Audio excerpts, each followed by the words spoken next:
Hi guys, so I'm James, and today I'm going to be reviewing the Under Armour HOVR Infinite.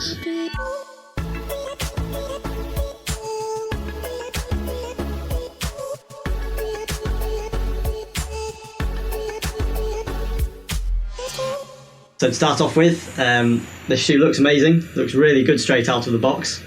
I love the colourway. I've actually looked at all the colourways online, and I think that this is definitely the best one. Very eye-catching and very colourful. Would suit both male and female runners as well, which is obviously really good. I noticed that there's a lot of reflective things on the shoe, so at the back there, at the front, and also on the sides. So that's really good if you're running at night time, or even if you're running in the day, because it's eye-catching and helps you stand out a bit more. So testing the stiffness of the shoe. Shoe feels quite stiff, which is what you'd expect out of the box. This is actually a neutral shoe, and it's in the cushioned category.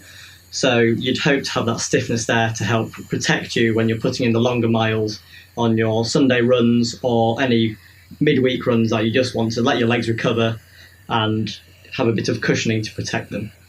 The grip on the sole, the outsole, looks to be more than substantial. I don't know whether you can see, but there's some good dimples in there as well, which will help you grip, hopefully in the wet as well, which I'm sure I'll be able to test out in Yorkshire. And also, there's quite a substantial amount of cushioning all around the shoe there, especially on the heel. There's actually an 8mm offset between the heel and the toe, which means that the heel here is 8mm higher than the toe here, which will help push you forward on your runs. The upper is engineered mesh. It looks very breathable to me.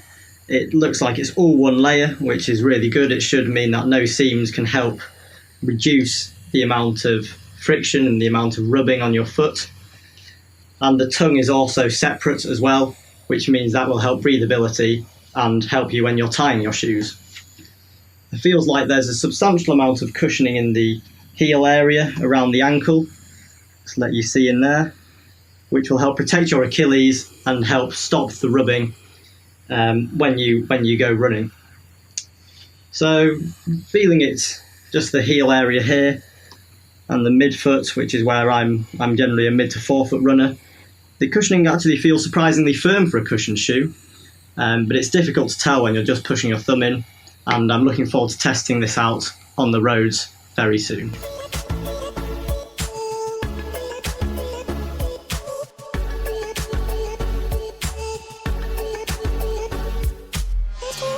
So here they are again in all their glory. As you can see, very nice colourful shoe. And to start off with, I'm going to talk about the sole, which is one of, I think, the most important parts of the shoe. It gives you grip and it gives you a bit of support as well when you're on the road. So with most cushion shoes, you tend to find that the sole wears away very quickly. I've had some cushion shoes in the past and the sole has gone very flat very quickly. All the grip's gone and it's offered me no grip, and obviously the support's been compromised as well. I've done 50 miles in these shoes, and as far as I can see, there's very, very little wear at all on the sole. There's a small bit on the outer edge of my left foot there, but that's mainly due to my stride. As you can see, after 50 miles, there's still absolutely no effect on performance due to the wear that's occurred. The one thing I was amazed about is the energy return on these shoes. Under Armour have used their special rubber in the midsole, and this has meant that the energy return is brilliant. I'm running along the roads and I feel like I'm just bouncing along, gliding along, and it's absolutely lovely. I haven't ever run in a shoe that has the energy return that this shoe has. So going on to the upper is very breathable. I was very impressed with the upper. It's been very warm here in the UK recently, and I didn't have any issues with my feet sweating or feeling very warm. It's completely integrated, the upper, there's no seams, so there was no rubbing, and there was certainly no breathability issues. There was one bit of rubbing I did have, which was when I wore a pair of socks that were a little bit thinner than I usually wear, and perhaps still because the shoes are fairly new, having only done 50 miles, I did feel that I could feel a little bit of rub on the sole of my foot, but that was only on one run, and I actually wore the same pair of socks a couple of runs later, and I felt no rubbing at all. So I've used the shoe on both road and trails. I found that on the trails, actually, it didn't compromise the performance at all. At this time of year in the summer, the trails are fairly firm, so they're fairly similar to the road, and I didn't feel that the shoe was affected in any way by them. Even on the rutted terrain, I still felt like I had good grip, still felt that the shoe was supporting me, supporting my foot, and so I couldn't imagine it being any different even on the softer trails. Obviously, the grip may become more of an issue, but as far as I'm concerned, the shoe did just as good a job on the trails as it did on the road. So moving on to one of the key selling points of this shoe, which is the Bluetooth compatibility with the phone.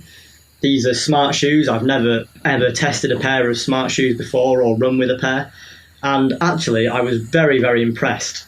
They connect to the Under Armour app, the Map My Run app, which I hadn't used before. I'm very active on Strava, but had never used Map My Run. And so I installed the app, connected the shoes, which took about 1 minute, very, very easy indeed. Connected them to my phone. It's recognised the shoes.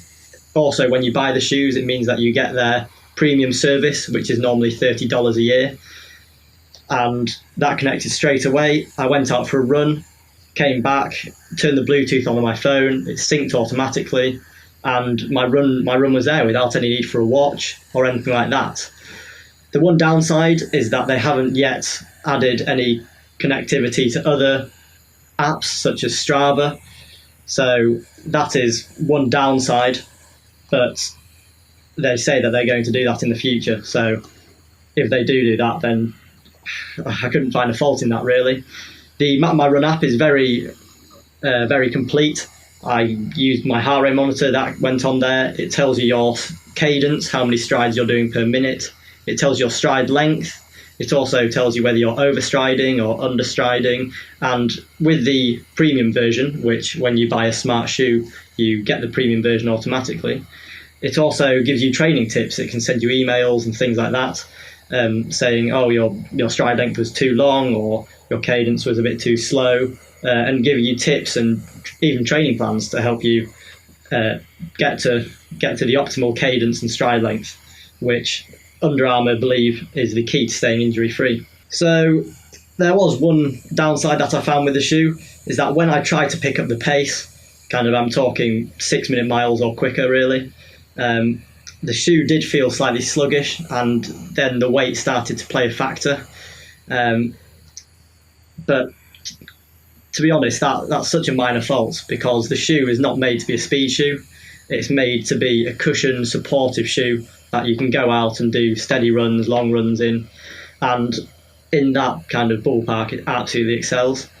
The faster runs, as I say, I did feel a bit sluggish when I was trying to get up on my toes. I didn't feel like I quite had the kind of impact that you get on a much flatter racing flat or a less cushioned shoe, but I did definitely feel more supportive, and my legs felt far fresher once I had gone for a run in these than if I'd gone for a run in a less cushioned and supportive shoe. So overall, very, very impressed with the shoe. Absolutely love the shoe. I was always very sceptical about Under Armour, in that they're not a pure running brand such as Asics or New Balance, arguably. They're much more of a versatile brand, but I'm very, very impressed with the shoe that they have given here. As I say, I absolutely love the Bluetooth connectivity. I love the colour schemes. I love the amount of cushioning and support that this shoe gives. The end gear return, I've never experienced any shoe like it, and I would definitely recommend this shoe to anybody looking for a comfortable shoe that they can stay injury-free in, that will protect their muscles, give them good support, and that they can just go out and run in. So overall, I'd give this shoe probably about a 92 out of 100 for the fact that they're amazingly cushioned, fairly versatile, looks really good, not the most expensive shoe, and the Bluetooth connectivity to your phone is extremely easy, and it's great fun to look at your stats as well. So thanks very much for watching, and once again, I recommend the Under Armour HOVR Infinites.